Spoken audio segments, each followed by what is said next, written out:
एक बार फिर से आप सभी का स्वागत है हमारे चैनल CS प्रीति सिंह क्लासेस में। और आज की चर्चा का विषय कुछ अलग है। आज मैं आपको कोई कॉन्सेप्ट क्लैरिटी नहीं बताने वाली। आज मैं आपको बताऊंगी कि जिन पॉइंट्स को, जिन मिस्टेक्स को एक स्टूडेंट करता है और अपनी जर्नी तक नहीं पहुंच पाता, अगर आप भी वही मिस्टेक्स कर रहे हो तो प्लीज उन्हें आज ही छोड़ दीजिए।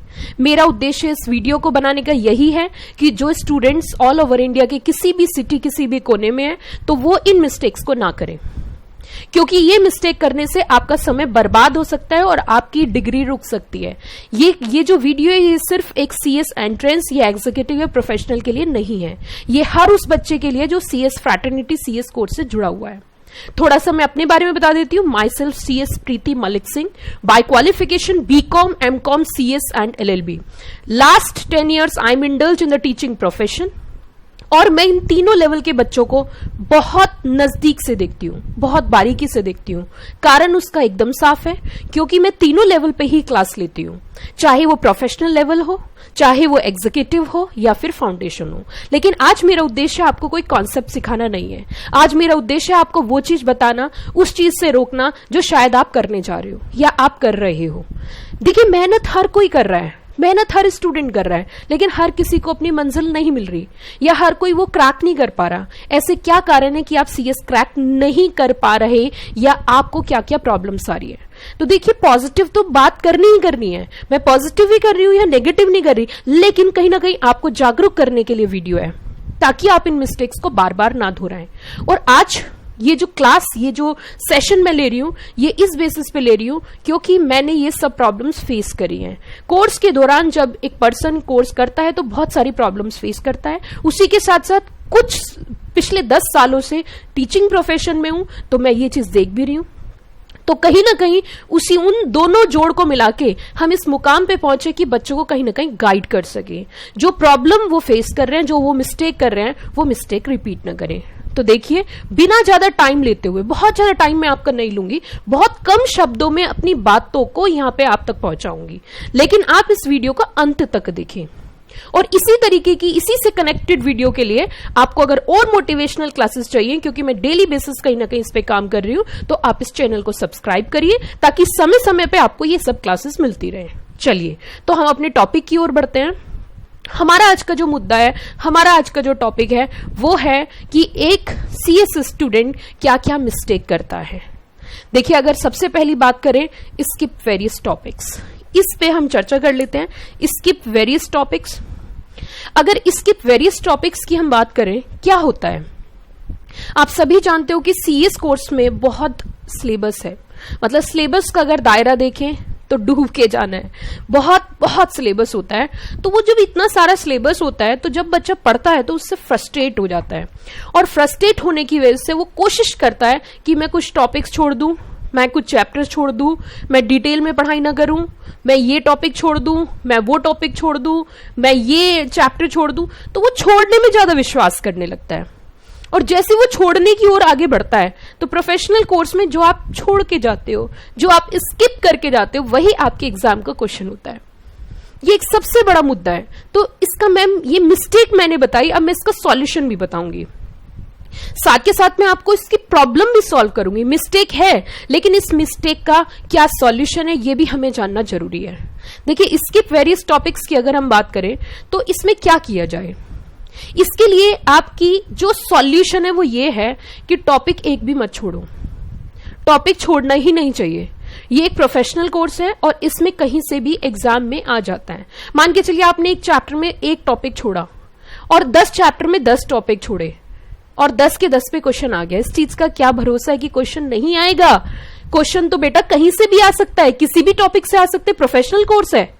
तो इसके लिए सॉल्यूशन ये है कि उस टॉपिक को चाहे आप पूरा डिटेल में मत पढ़ो, उसका क्रक्स बनाओ, उसकी सेल्फ नोटिंग बनाओ, उसकी फास्टिक नोटिंग बनाओ, लेकिन उस टॉपिक के बारे में पूर्ण रूप से अनजान नहीं रहना। ये ध्यान रखना। There is no shortcut in success. ये ध्यान रखने वाली बात है। जो सबसे ज्यादा मिस्टेक करते हैं, बहुत सारे चैप्टर छोड़ के चले जाते हैं, बहुत सारे टॉपिक छोड़ के चले जाते हैं। छोड़ने में विश्वास नहीं करना। आप उसको कम कर लो, पूरा नहीं कर पा रहे थोड़ा कर लो, ज्यादा मत करो, पूरा इंटायर मत पढ़ो, उसके बारे में जान तो लो। एटलीस्ट आपके एग्जाम में अगर वो पॉइंट आ जाता है, वो क्वेश्चन आ जाता है, तो आप उसके बारे में कुछ शब्द तो लिख सकते हो। चंद शब्दों से भी आपको कुछ नंबर मिलेंगे। और आप तो जानते ही हो, बूंद बूंद से सागर भरता है। आप एक एक टॉपिक भी अगर छोड़ते हो, 2-3 क्वेश्चन भी अगर एग्जाम में छोड़कर आते हो, तो आपको कहीं ना कहीं प्रॉब्लम हो सकती है। क्योंकि यहां पास होने के लिए 40 नहीं 50 चाहिए, और 50 नहीं 60 चाहिए, क्योंकि ग्रुप के 7 वाला पेपर भी आपको क्लियर करना होता है। तो हमें यहाँ पे एक चीज ध्यान रखनी है कि टॉपिक्स स्किप नहीं करने। सॉल्यूशन क्या है, क्रक्स में बता रही हूं, छोटा लिख लो, क्रक्स लिख लो, फास्ट ट्रैक बना लो, कम शब्द लिख लो, बट जानो उस टॉपिक के बारे में, पूर्ण रूप से अनजान नहीं रहना। दूसरी मिस्टेक की ओर मैं आगे बढ़ती हूं, lack of writing practice. Yes, it is very important, and ये मिस्टेक बहुत सारे बच्चे करते हैं। अगर आप सच में मेरी ये क्लास देख रहे हो तो अंत तक देखना। अगर आप इस वीडियो को देख रहे हो तो अंत तक देखना। बहुत ज्यादा समय मैं आपका नहीं लूंगी, लेकिन इंपॉर्टेंट पॉइंट ये है कि बहुत सारे बच्चे, मैं सबको नहीं कह रही, जो मिस्टेक कर रहे हैं उनके लिए ही है, जो नहीं कर रहे उनके लिए है ही नहीं। Lack of writing practice. आप शुरू में बस पढ़ते रहते हो, बुक से पढ़ रहे हो, बुक को आगे बढ़ा रहे हो, पीछे बढ़ा रहे हो, ये कर रहे हो, वो कर रहे हो, उसमें गुचड़ पुचड़ लिख रहे हो, छोटा छोटा लिख रहे हो, ऊपर लिख रहे हो, नीचे लिख रहे हो। मतलब there is no strategy to crack the exam. Lack of writing practice. आपको writing practice daily daily daily daily daily लिख लिख के देखना है। ये मिस्टेक नहीं करनी, क्योंकि जब आप एग्जाम में डायरेक्ट लिखते हो तो आपका फ्लो नहीं बनता, आपके पास वर्डिंग्स नहीं होते। आपको क्या लगता है पूरा रट के लिखा जाता है? क्या सारा लॉ याद किया जाता है? या सारे प्रोविजन याद किए जाते हैं? गलत फहमी है आपकी, दिमाग से निकाल दो ये बात। सारे प्रोविजन नहीं लिखे जाते। कॉन्सेप्ट क्लियरिटी होती है, लिखना आपको ही है, लेकिन आप तभी लिख पाओगे जब आपके पास शब्द होंगे, और शब्द आते हैं राइटिंग से, शब्द आते हैं प्रैक्टिस से। वो आप कर नहीं रहे हो, तो फायदा क्या हुआ?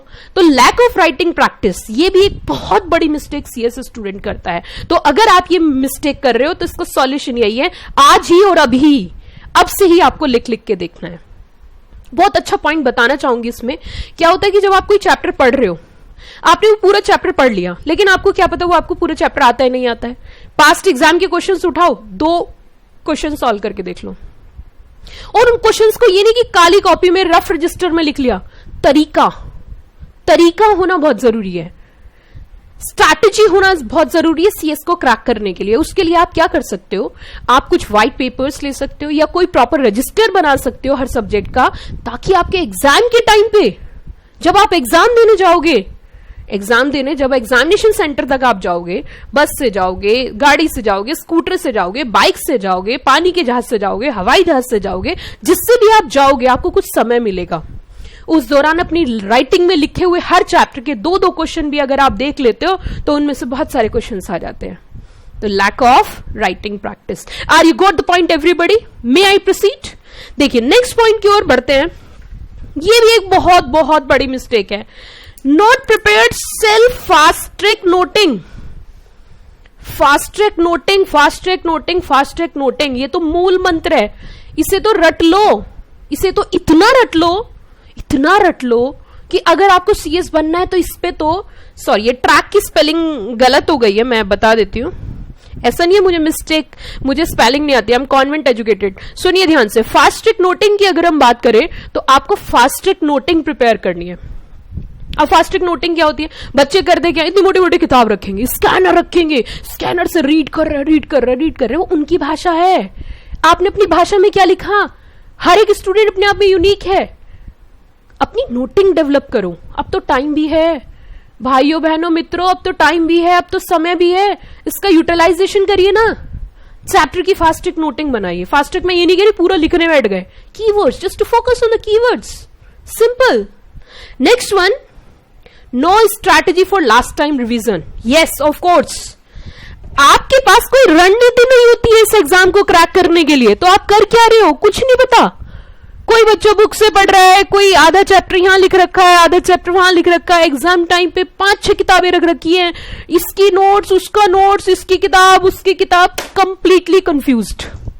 देयर इज नो रणनीति to crack the exam. Yes, आपके पास स्ट्रैटेजी होनी चाहिए। आखिरी वक्त के लिए आपकी तोप तैयार है, गोला ही नहीं है, लिखने जा रहे हो, यही नहीं पता पढ़ना कहां से है। क्या करोगे ऐसी तोप का? क्या करोगे ऐसी मशीनरी का?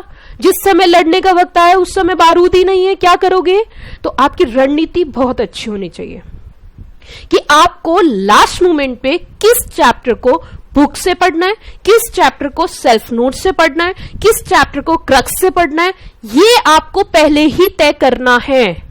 लास्ट मोमेंट पे सोचने में समय नहीं गंवाना, क्योंकि उतना समय नहीं होता है। एंटायर सिलेबस रिवाइज करना है भाइयों और बहनों मित्रों, इसीलिए बहुत जरूरी है आखिरी वक्त की स्ट्रैटेजी। अंत भला तो सब भला। अब तक आपने किया डजंट मैटर, मैटर करता है लास्ट मोमेंट पे आप क्या करते हो। That is very very important. तो आपकी क्या रणनीति आखिरी वक्त की होगी, इसे भाइयों और बहनों आपको अभी तय करना होगा। आपको अभी अपनी रणनीति तैयार करनी होगी। मेरी बुक में 24 चैप्टर हैं। 24 चैप्टर में से मैंने 12 चैप्टर की अपनी नोटिंग बना रखी है और 12 चैप्टर की मैंने आधी आधी नोटिंग बना रखी है। एक मास्टर समरी बनाओ, सब्जेक्ट की मास्टर समरी बनाओ। 24 चैप्टर में किसकी नोटिंग है, किसकी सेल्फ नोटिंग है, किसे बुक से पढ़ना है, किसके एग्जाम्स के क्वेश्चंस करने, each and everything is written on your master summary. This is the strategy. पढ़ते समय मेहनत सब करते हैं, smart work just to crack the exam. मैं तो सबको धन्यवाद देना चाहूंगी कि मैं आज इंटरनेट के माध्यम से, यूट्यूब चैनल के माध्यम से उन बच्चों तक पहुंच पा रही हूं जो बच्चे मुझसे फेस टू फेस नहीं पढ़ते। जो पेनड्राइव स्टूडेंट्स हैं, ऑनलाइन स्टूडेंट्स हैं, वो तो कहीं ना कहीं कनेक्टेड हैं। लेकिन मित्रों, जो स्टूडेंट्स यहां तक नहीं पहुंच पाते, दिल्ली तक नहीं पहुंच पाते, छोटी छोटी जगह रहते हैं, उन तक भी हमारी गाइडेंस पहुंच रही है। तो मैं तो इस चीज में सभी का धन्यवाद देना चाहूंगी। और देखिए, कहीं ना कहीं जरूरी है हमें अपने प्रोफेशनल कोर्स में कॉन्सेप्ट के अलावा बच्चों को मेंटरशिप गाइडेंस देना भी जरूरी है। ये भी एक इंपॉर्टेंट एस्पेक्ट है। और ये प्रोफेशन हमें इतना सब कुछ दे रहा है, तो हमें भी अपने प्रोफेशन के स्टूडेंट्स के लिए कुछ करते रहना चाहिए। आगे बढ़ते हैं। Opt wrong time for revision, बहुत बड़ी मिस्टेक और बहुत सारे बच्चे कर रहे हैं, ध्यान दीजिए। Opt wrong time for revision, मैं ये नहीं कह रही रिवीजन गलत होता है, रिवीजन नहीं करना चाहिए, लेकिन हर चीज का एक समय होता है। समय से रिवीजन करो। जब कॉन्सेप्ट पढ़ने का टाइम है उस समय रिवीजन करोगे, ना तो कॉन्सेप्ट रहेगा और ना रिवीजन रहेगा। So it is very important कि आपको रिवीजन करने का समय का सही चुनाव करना होगा। रिवीजन का मतलब होता है आपको कॉन्सेप्ट की बहुत अच्छी क्लैरिटी है, आपने सिलेबस पढ़ लिया है, आप 2 बार सेल्फ स्टडी कर चुके हो, अब आपको ब्रश अप करना है। आप अगर पहले ही ब्रश अप करने लगोगे तो आपके कॉन्सेप्ट कैसे क्लियर होंगे? और अगर आपके कॉन्सेप्ट क्लियर नहीं होंगे तो रिवीजन क्या ध्यान रहेगा? मुझे एक बात बताइए, मैं एक छोटा सा एग्जाम्पल लेती हूं। आपने आलू को उबाला नहीं है और उसी से पहले फ्राई करना स्टार्ट कर दिया, क्या आप उसके अच्छे समोसे बना पाओगे? बताइए ना भाइयों और बहनों, नहीं बना पाओगे ना। तो जरूरी है समय सही हो। रिवीजन में रिवीजन की बुराई बिल्कुल नहीं कर रही, मैं तो खुद फास्ट ट्रैक रिवीजन्स कराती हूं एग्जाम से पहले। लेकिन एग्जाम से पहले जब सही जरूरत है तो मर्जी आपकी है, मैं ये नहीं कह रही आप रिवीजन मत करो, करो। अगर आपकी कॉन्सेप्ट स्ट्रांग है, आपने घर में 2 बार पढ़ लिया है, आपने सेल्फ नोटिंग डेवलप कर लिया है, रिवीजन करिए। That's very important. Revision is very important for your career, but time correct चुनिए। एक बार खुद से तो पढ़ लो, कॉन्सेप्ट्स तो क्लियर कर लो, उसके बाद रिवीजन कर लेना। समय का सही चुनाव। अब क्रक्स में मैं आपको बता देती हूं कि ऐसी कौन सी 5 मिस्टेक है जो हर एक बच्चा करता है। पहली मिस्टेक, छोड़ना नहीं है, छोड़ने के कॉन्सेप्ट में बिलीव नहीं करना है, ज्यादा से ज्यादा टॉपिक्स को कवर करना है। टॉपिक लंबा है, लेंदी है, याद नहीं हो पा रहा है, बेटर है छोटा लिखो, लेकिन जानो, पहचानो क्या है उस टॉपिक में। लैक ऑफ राइटिंग प्रैक्टिस, आपको राइटिंग प्रैक्टिस को भी फॉलो करना है। उसी के साथ साथ सेल्फ फास्ट ट्रैक नोटिंग बहुत जरूरी है। No strategy for last time revision, just to prepare your last time revision. Master summary मैंने बताने की कोशिश करी। And opt a correct time for concept clarity and correct time for revision. Are you got the point? Hope so आपको मेरी ये class, मेरा इस सेशन, मेरी कुछ मिनट्स जो मैंने आपके लिए हैं, आपका टाइम वेस्ट नहीं हुआ होगा और आपको बहुत कुछ सीखने को मिलेगा। इसीलिए अगर आप ये मिस्टेक कर रहे हो तो मेरी हिदायत है कि आप ये मिस्टेक्स ना दोहराएं, हो सकता है आपका वन शॉट ही क्लियर हो जाए, एग्जाम इजीली क्रैक कर पाओ। इसी के साथ साथ मैं अपनी वाणी को विराम देती हूं।